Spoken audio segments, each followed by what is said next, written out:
Silver's free falling.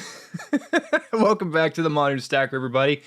As I told you, if it hit this resistance line, off we go back down to the rabbit hole. And here we are seeing this play out just as I said it would. This isn't, charting this stuff isn't rocket science. There's suppression all in this game, but if you understand the kind of the logic behind how all this works, you can kind of see this descending, broadening wedge.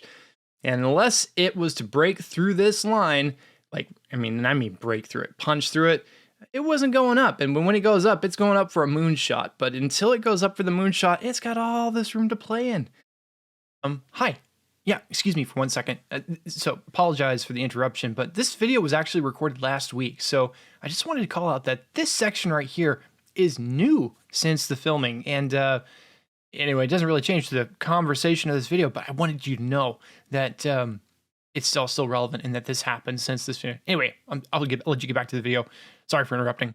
All the way down to as far as, let me lower this down here a little bit lower. See, zooming in. I think we can get in potentially as low as 19. I'm serious. Like, it could go as low as 19. And this is why a lot of analysts have been saying that silver could go as low as 19.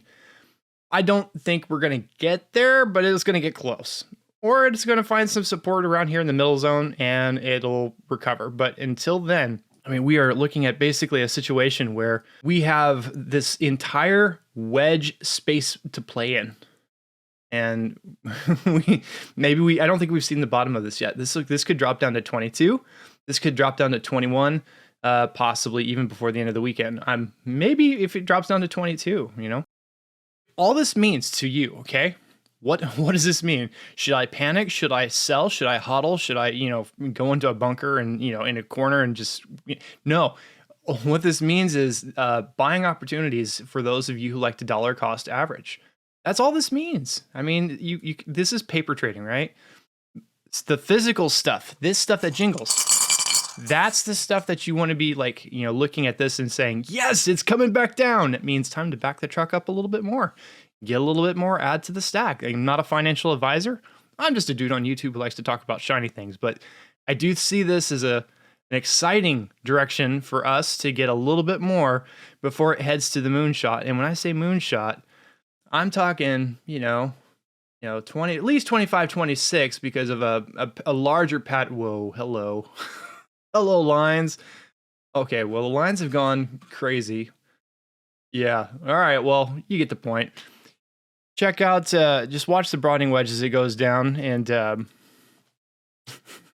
it is. There's the broadening wedge. Oh, it's totally Thursday.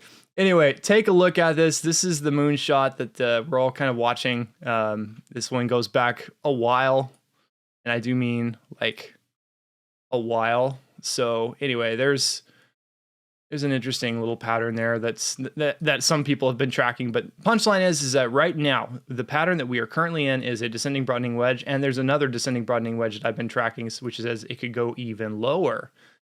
And again, you win at the end of the day when this thing breaks through the moonshot. And that again, the purpose of this, if you watch my previous videos, there's two purposes for holding silver. I'll save those for another video. Tell you what, I'll save those for another video. In the meantime, thanks for watching, and I'll catch you in the next video, which I'll explain all that stuff. So that's a teaser. I know, leave you on a teaser. Anyway, have a great week. Keep on stacking.